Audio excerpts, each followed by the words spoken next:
مسند احمد بن حنبل کی حدیث نمبر ہے 8090 اور 8091۔ دو احادیث طیبہ مختلف تھوڑے سے فرق کے ساتھ حضرت سیدنا ابو ہریرہ رضی اللہ تعالی عنہ بیان کرتے ہیں، فرماتے ہیں کہ شہدنا مع رسول اللہ صلی اللہ علیہ وسلم یوم خیبر، کہ جب خیبر کی جنگ ہوئی ہم سارے رسول اللہ صلی اللہ علیہ وآلہ وسلم کے ہمراہ تھے۔ ہماری طرف سے ایک ایسا شخص تھا جو مسلمانوں کی طرف تھا، اسلام کی طرف سے تھا۔ رسول اللہ صلی اللہ علیہ وسلم نے اسے دیکھ کر فرمایا ھذا من اہل النار، یہ دوزخیوں میں سے ہے۔ وہ ہم مسلمانوں کی طرف سے تھا اور رسول اللہ صلی اللہ علیہ وسلم نے جنگ سے پہلے فرمایا یہ دوزخیوں میں سے ہے، ھذا من اہل النار۔ فلما حضرنا القتال قاتل الرجل قتالا شدیدا، جب جنگ شروع ہوئی وہ بڑی جواں مردی سے لڑا، بڑی بہادری سے لڑا۔ اب آپ اندازہ کیجئے اس صورتحال کا۔ میں اس حدیث کے درمیان آپ کو ایک اور جملہ سناؤں تاکہ اس کو سمجھنا آسان ہو جائے۔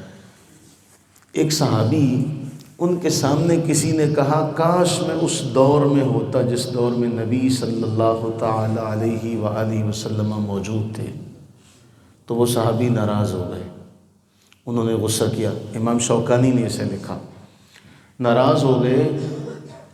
وہ کہنے لگا میں نے کوئی بات تو غلط نہیں کی، میں تو یہی کہا نا کاش میں اس دور میں۔ فرمایا شکر ادا کرو کہ آج پیدا ہو اور مسلمان ہو، اللہ نے مسلمان پیدا کیا۔ ہماری آنکھوں نے دیکھا بہت سے لوگ جب رسول اللہ صلی اللہ علیہ وسلم نے اعلان نبوت کیا، علم والے تھے، عقل والے تھے، لیکن وہ آپ کی بات کو سمجھ نہ سکے، کیونکہ جب معاملہ ہو رہا ہوتا ہے تب سمجھنا ماننا بڑا مشکل ہوتا ہے۔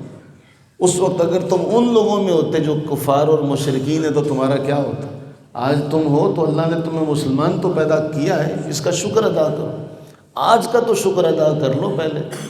اب آپ اندازہ کیجئے وہ پوری صورتحال سامنے رکھیے، میدان جنگ ہے، کافروں کا لشکر بھی سامنے ہے اور انسان زندگی اور موت کے درمیان کھڑا نا میدان جنگ میں، اور رسول اللہ صلی اللہ علیہ وسلم جنگ سے پہلے کہہ دیتے ہیں یہ دوزخی ہے، اور وہ مسلمانوں کی طرف سے لڑتا ہے، کئی کافروں کو مارتا ہے، اسے زخم پہنچتا ہے۔ صحابہ کے دل میں وہ بات دماغ میں بیٹھی کہ حضور نے فرمایا یہ دوزخی ہے۔ اب بڑا اس نے شدید، حدیث کے الفاظ ہیں قاتل الیوم قتالا شدیدا، بڑی اس نے جواں مردی سے لڑا، بے جگری سے وہ لڑا۔ اب جب لڑا تو جب رسول اللہ صلی اللہ تعالی علیہ وآلہ وسلم تک بات پہنچی کہ جی وہ تو مر گیا، وہ تو لڑتے لڑتے اتنے زخم اس کو آئے مر گیا، فرمایا دوزخی ہے۔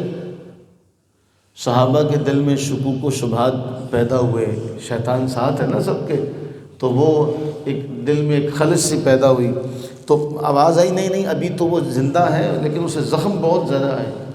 ایک روایت میں یہ ہے کہ ایک صحابی جو تھے پھر ان کے ساتھ ساتھ رہے کہ اس کے بارے حضور نے اگر دوزخی کہا ہے تو کوئی تو بات ہوگی، کچھ تو آنکھوں والوں نے، آنکھ والے نے کچھ تو دیکھا ہوگا تو اس کے بارے میں کہہ دیا جہنمی ہے۔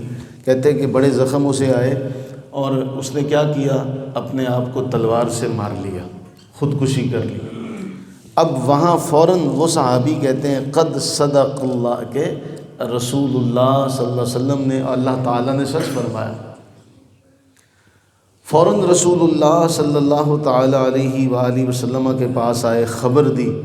جب رسول اللہ صلی اللہ تعالی علیہ وآلہ وسلم کو خبر دی تو بعض روایت میں آتا ہے کہ انہوں نے بھی کلمہ پڑھا تھا، کہ میرے دل میں جو شک پیدا ہو گیا تھا میں بھی کلمہ پڑھ لوں، اس شک کو دور کر لوں۔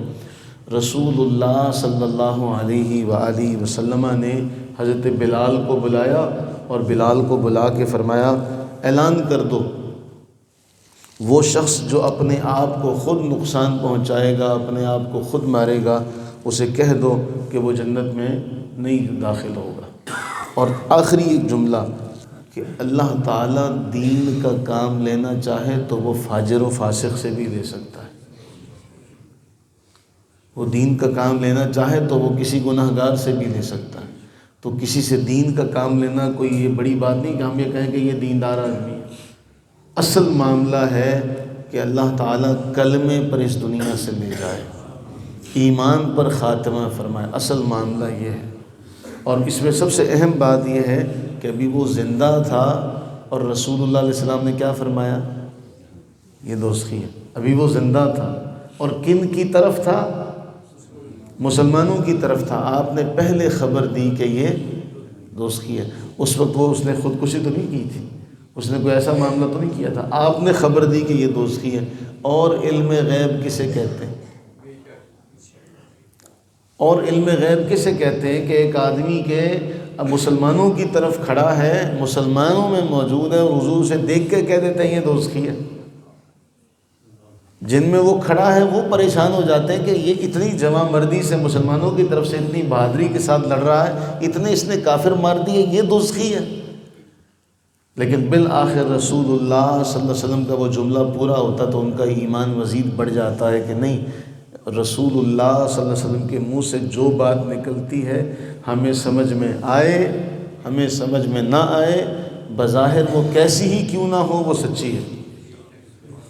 ہمارے لیے بھی اس میں سبق ہے کہ رسول اللہ صلی اللہ علیہ وسلم نے جو فرما دیا، اگرچہ وہ آج ہماری سمجھ میں نہیں آ رہا، ہماری عقل اور فہم اس کی حقیقت تک پہنچنے سے قاصر ہیں، ہم اس کو ماننے کے پابند ہیں۔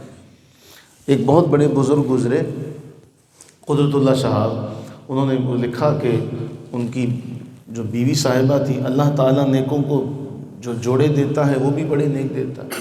تو ان کی بیوی سے کسی انگریز فوجی نے سوال کیا تھا کہ تم پوچھتے نہیں ہو کہ ایسے کیوں حکم ملا تمہیں، ایسے کیوں حکم ملا، یہ کیوں کرتے ہو؟ تو انہوں نے اس خاتون نے جواب دیا، نہیں، جس طرح تم فوجی ہو، تمہیں جب اوپر سے آرڈر ملتا ہے تو کیا تم نے کبھی پوچھا ہے کہ بھئی یہ کام کیوں کیا جائے اور کیوں کرنا ہے؟ تم تو اس کام کو کرنے کے پابند ہوتے ہو۔ جس طرح تم ہو نا، اسی طرح ہم امتی ہیں رسول اللہ صلی اللہ علیہ وآلہ وسلم۔ ہم چون و چرا نہیں کرتے، ہم دم مارنے کی مجال نہیں رکھتے، ہمیں تو وہاں سے جو حکم ملتا ہے ہم اس کو چپ چاپ کر گزرتے ہیں۔ سمعنا و اطعنا، ہم تو سنتے ہیں اور مانتے ہیں، ہم اس پر آگے سے بات نہیں کرتے۔ مومن کی تعریف ہی ہے۔ اور جہاں رسول اللہ صلی اللہ علیہ وسلم کا فرمان آ جائے تو وہاں تو پھر ساری باتوں کو اچھا ہے دل کے ساتھ رہے پاسبان عقل، لیکن کبھی کبھی اسے تنہا بھی چھوڑ دے۔ جیسے اس معاملے میں صحابہ کرام علیہ رضوان کی جگہ پر کھڑے ہو کر سوچیں تو ایک شخص مسلمانوں میں ہو، میدان جنگ میں ہو، جہاد کا میدان ہو اور کافروں کو مار رہا ہو، حضور اس کے بارے فرما رہے ہیں یہ دوزخی ہے۔ اگر میں اور آپ وہاں ہوتے تو ہم یہی سوچتے اگر یہ دوزخی ہے تو پھر جنتی کون ہے؟ تو رسول اللہ صلی اللہ علیہ وسلم کی بات بالآخر پوری ہوئی۔ اللہ سے یہ دعا کریں کہ اللہ تعالی ہمیں آزمائشوں سے محفوظ فرمائے، خاص طور پر جو ایمان کی آزمائشیں ہیں نا، کہ جن میں ایمان خطرے میں پڑ جائے، ایسی آزمائشوں سے اللہ ہمیں ہماری نسلوں کو محفوظ فرمائے۔ اللہ ہمیں ایمان پر، اسلام پر استقامت دے، اللہ ہمیں بھی اسلام پر استقامت دے، ایمان پر استقامت دے، اللہ ہماری نسلوں کو بھی ایمان پر استقامت دے۔ آمین ثم آمین۔